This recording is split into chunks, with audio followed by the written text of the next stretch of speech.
Raising children isn't easy, and we all have our different ways of parenting. But psychologists have identified the 4 styles of parenting and which ones are most effective. Let's try to remember as parents, sometimes our initial reaction to our parenting style is in response to how we ourselves were raised. How do you know which category your style falls under? Our child psychologist explains how to figure it out and which one sets your child up for the most success later in life. You look at the world through the eyes of the child, and a child needs 2 things. A child needs a safety net so that they experience the world in bearable bits, but they also need the ability to learn how to think critically and make choices. That's today on Mom Squad.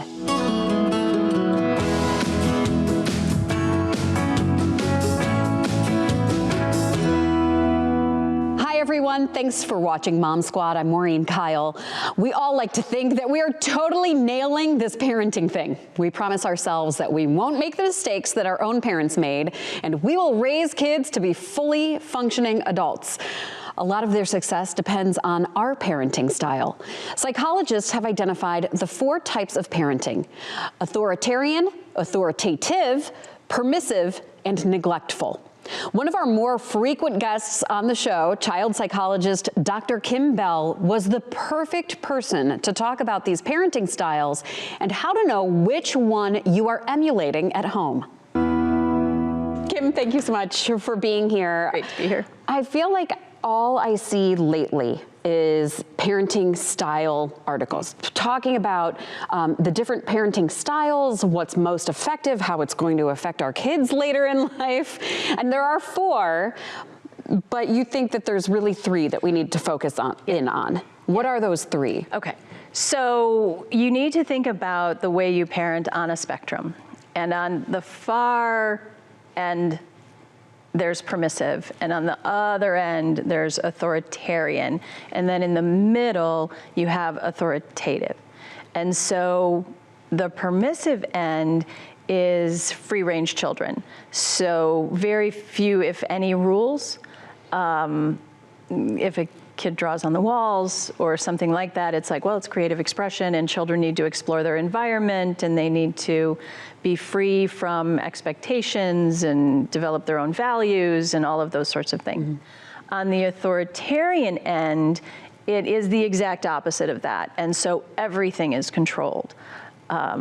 Expectations, often there's a sense of instilling fear if you break the rules, and it's my house, my rules, that kind of, as long as you're living in my house, you'll abide by my rules. And it's usually very, very, very inflexible. Mm-hmm. And then in the middle, the authoritative is a balance really between the 2, where you set a boundary that creates a sense of safety in the world, and a set of expectations and a set of values. And then within that, you're open to discussion, special circumstances, if they make a good argument. There was a trend a while back where older kids were making PowerPoint presentations to their parents about why they got, why they needed a phone or why they needed whatever. Mm-hmm. And an authoritative parent would sit down and watch the PowerPoint. And if they made a good case, and that sort of teaches children to negotiate, yeah, and to do all of the things. An authoritarian person would never have that conversation. Yeah. And it wouldn't be necessary in a permissive family. I think that every parent thinks that they fall in the middle. Yes. And I've seen I have friends that are very permissive parents. I mean, it is free range, and they would probably think that they're authoritative. Mm-hmm. So how do we know, like, I don't know, if you can give examples of what would be a situation where, how a permissive parent would react, authoritative parent would react, and authoritarian parent would react. Yeah. Okay, so we can talk about curfews for a little minute. So permissive families have no curfew, and authoritarian parents have a curfew that is unbending, and usually much stricter than same-aged peers. An authoritative parent has a curfew, but under special circumstances, that curfew is negotiable, and it can be moved an hour this way or an hour that way. So that's sort of an easy way to kind of look at it. And let me just talk very quickly about why we want people in the middle. Because some people are more comfortable at either end, and oftentimes, let's try to remember as parents, sometimes our initial reaction to our parenting style is in response to how we ourselves were raised. And so if you were raised by authoritarian parents who spanked, that's sort of where spanking lives, is in the authoritarian style of parenting. If you were spanked, you have one of two reactions to that. Either, if I don't spank my children, that means my parents were wrong. And I had authoritarian parents, and I don't want them to be wrong. And so I have to do it the same way they do it. Yeah. Or sometimes if you had very authoritarian parents, you spent your entire childhood saying, I will not raise my children this way.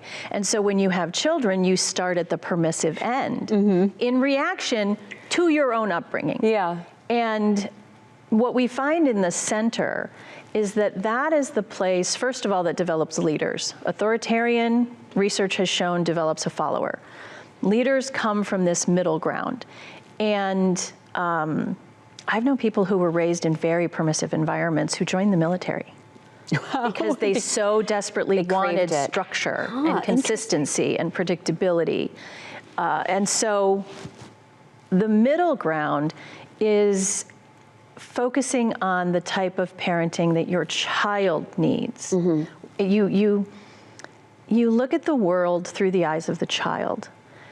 And a child needs two things. A child needs a safety net so that they experience the world in bearable bits, but they also need the ability to learn how to think critically and make choices. And so that range within the middle of that spectrum is creating that boundary and then allowing the child within those things to kind of find their way.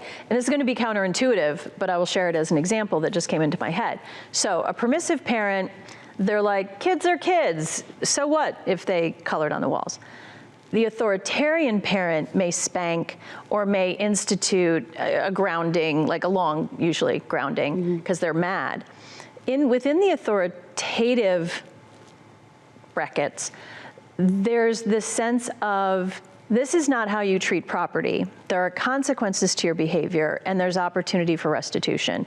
You're going to clean the wall, or you're going to save up the money by doing chores to repaint the wall, or some portion of the responsibility for being the fixer and not the breaker. And this idea that it's not okay to do the thing you did. But sometimes I've seen authoritative parents with the right kind of child who sit down and say, what do you think your punishment should be? And when the child's conscience is speaking to them, they might say, I can't go out and play for the next 2 days. And then you're like, okay, good. Yeah. Like, that's the thing that you think is the consequence of this behavior. But the child is sort of making those conscious decisions for themselves. What if the child says, I think it should be that I get a bowl of ice cream? Right. I mean, like, sure. Oh, no. Oh, that kid is out there. That kid is out there. And that's I why think I have you might have one or two of those. Yeah. So sometimes you can say, if you're really trying to give choices to a child, then you can give two unpleasant choices, right? Like, you can either help me clean this up, or you can go to your room. And the child wants the ice cream, but that's not a choice, right? Like, actually that's a beautiful example of authoritative, because the boundary is ice cream's not a choice. The choice part of it is, do you want to do this or do you want to do this? How do you want to fix this problem? Yeah. And what can we create as a plan? And so it's within that boundary.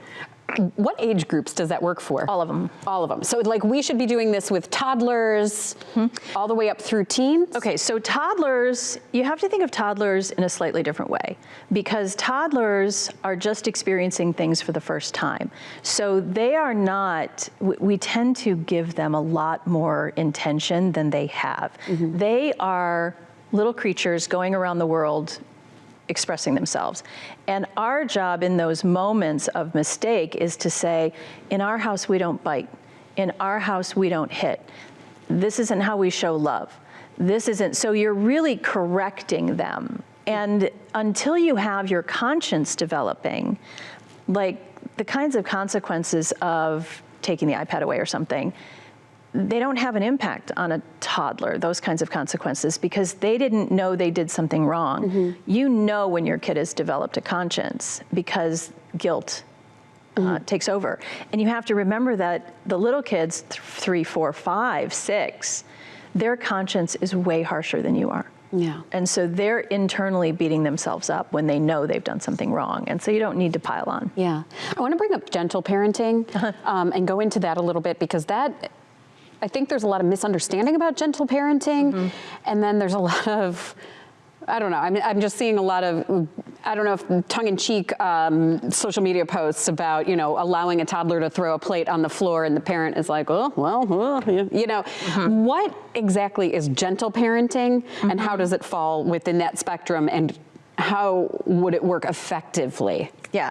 So the message I think gentle parenting is trying to get across is that not every mistake is a big mistake. And so for a toddler who, let's say, throws a plate on the ground, what's actually happening is that the toddler is like it's a cause and effect experiment, right?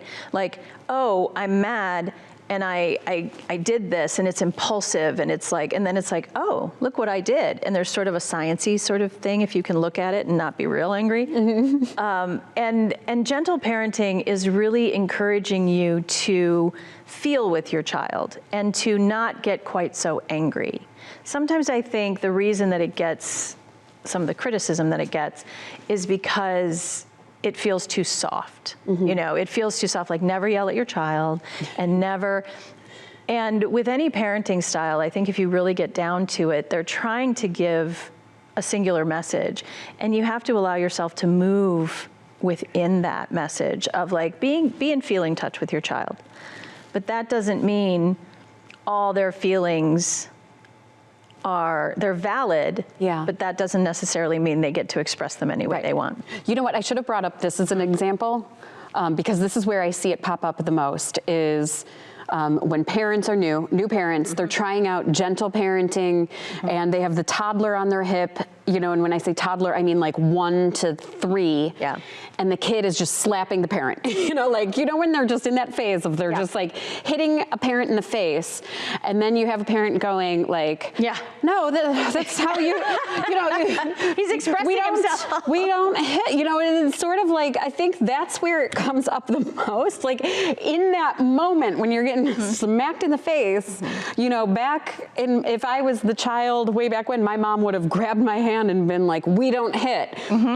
But now it's sort of like you hear these gentle parents, and it's like, oh, that's not a nice touch, and they're getting smacked. So like, I want you to just use that example because that's the one I see the most, where it's like, well, look at that person not doing gentle parenting the right way. Yes, no. So first of all, I have another example of that too, that I absolutely love. But first of all, put that child down. Right? Like this idea of like having the child on your hip, because what you say is, mommy, daddy, whomever, I don't like that. You know, that's like, oh, but no, you say, I don't like that, and you cannot be in my lap if this is what you're doing. And then also, by the time they're 3, it is, you need to use your words. Like, you can be mad at me, but you need to use your words, not your body. And I'm going to protect my space just the way that, this is not what you say, but this is the intention. I'm going to protect my body space in the way that I expect you to go out into the world and protect your body space. It's not okay for you to hit me because it's not okay for somebody to hit you. And if you allow that hitting, then that's not really gentle parenting. Gentle parenting is really the avoidance of the yelling and the screaming and the hollering, but that child gets put down. And I don't care if you're in the middle of a grocery store, I don't care if you're in the parking lot, you don't keep that child in your physical proximity, and because you're trying, you know, not to That's an over-controlled anger on the parents' part. Yeah. Yeah. We are going to take a quick break, but when we come back, Dr. Bell talks about some of those other parenting styles that we hear about and the benefits of each. Welcome back. If you're just joining us, we are talking about the different styles of parenting and which ones have the most positive impact on our child's development. My guest is Dr. Kim Bell with the Hannah Perkins Center. We've had her on the show many times before because of her expertise. And today, we're talking about how to set appropriate boundaries without hindering our child's independence.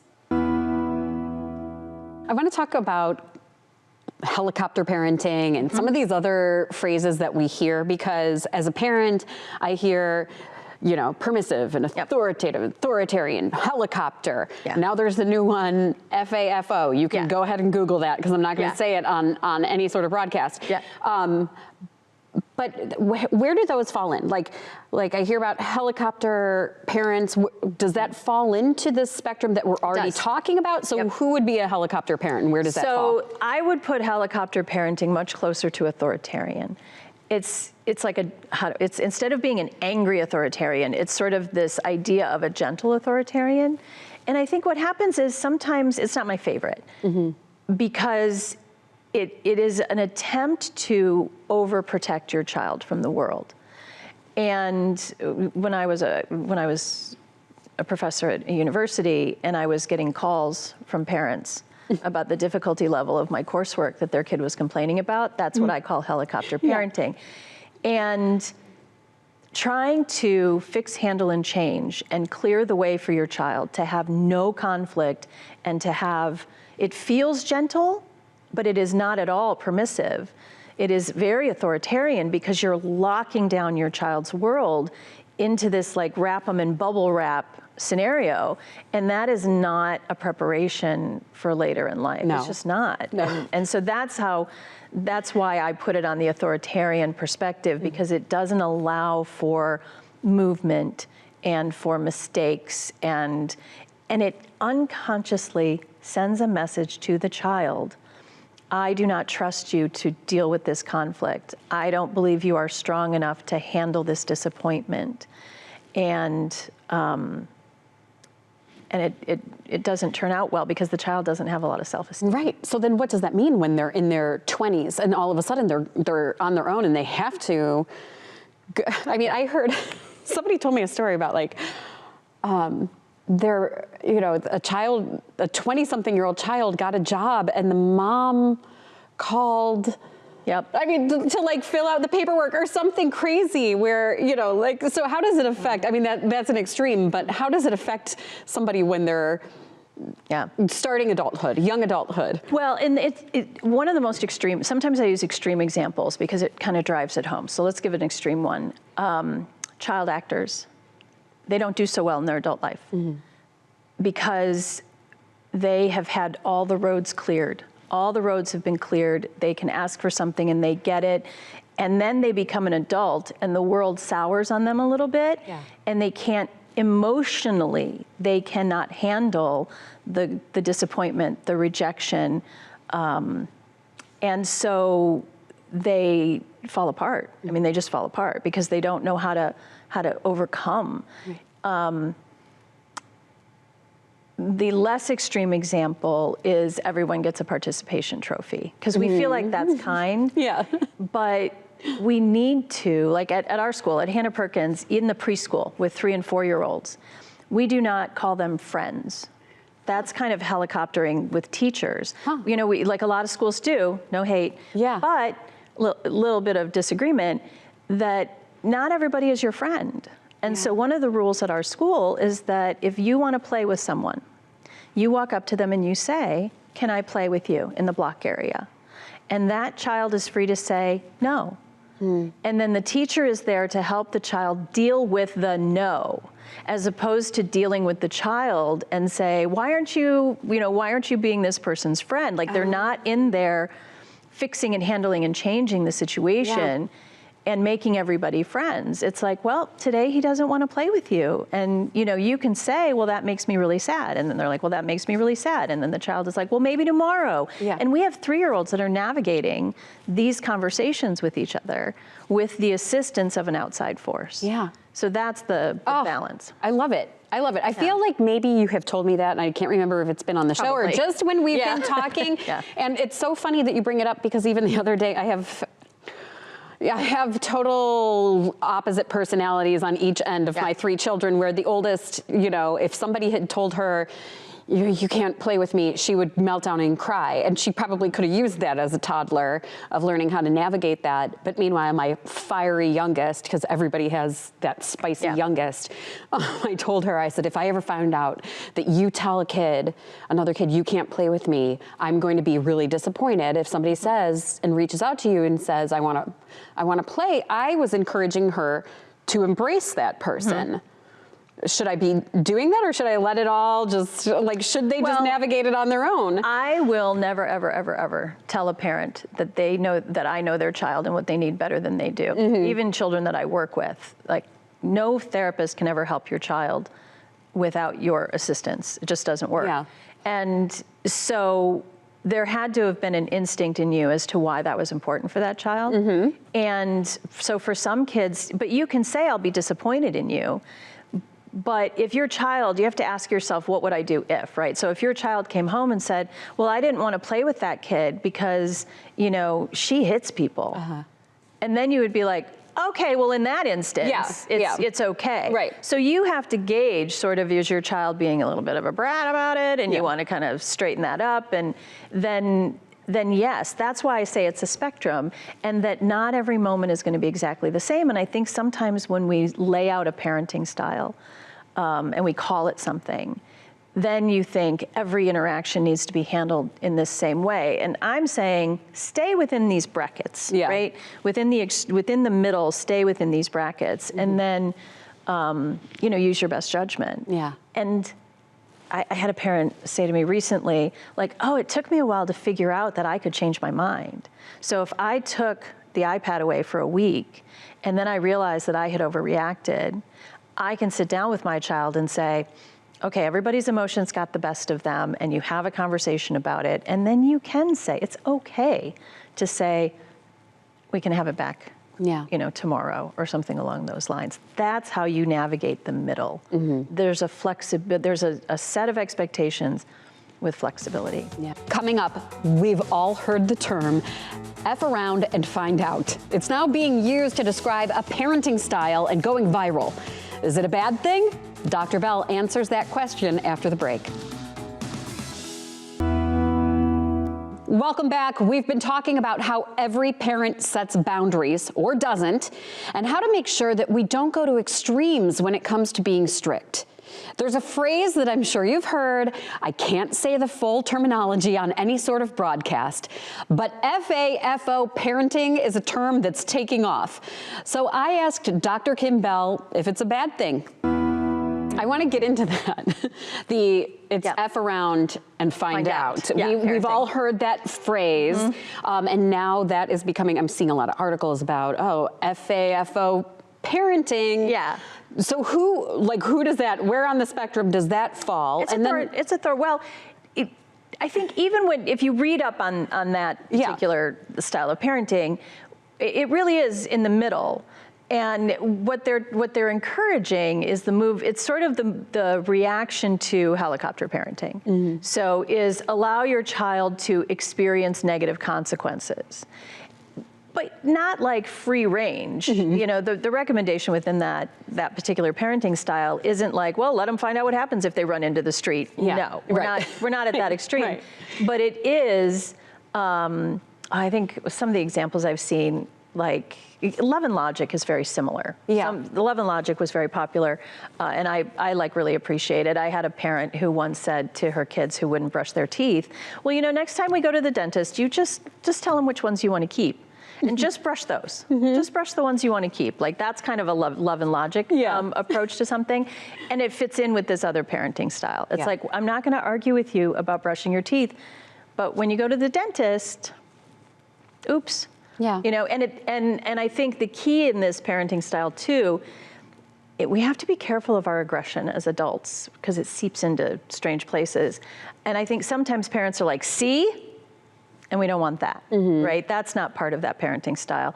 It is, I'm really sorry you couldn't be kinder to yourself, you know? And so you do that in ways that are okay. You know, there are times where, I assume every parent has experienced it, where you go to pick your kid up from school, little kid, and they don't want to put their coat on. Yeah. And you know it's cold, and they know it's cold, but they don't want to put their coat on anyway.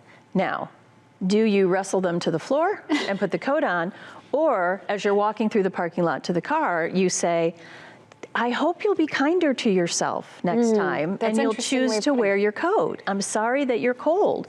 But in your gut, you know that this is not harming your child. You know, you're not, you know, the problem is, again, and I'm sure I've said this 100 times before, most of us would be okay with that approach, but then that little thing in the back of the brain that says, if somebody sees me doing this, they're going to call protective services.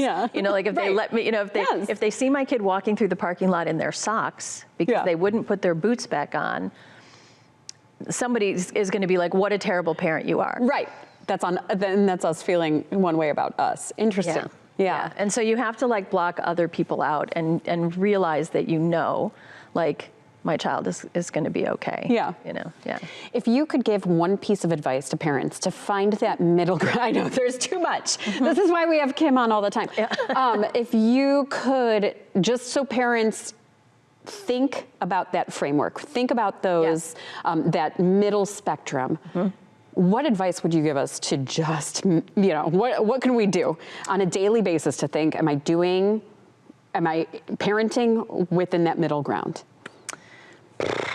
One? Okay, like maybe one little paragraph. Sure. I think that if you are always asking yourself, you know, I believe very much that behavior is communication. And so when a child is misbehaving or acting out, I believe there's something to be understood in that behavior, whatever that behavior might be.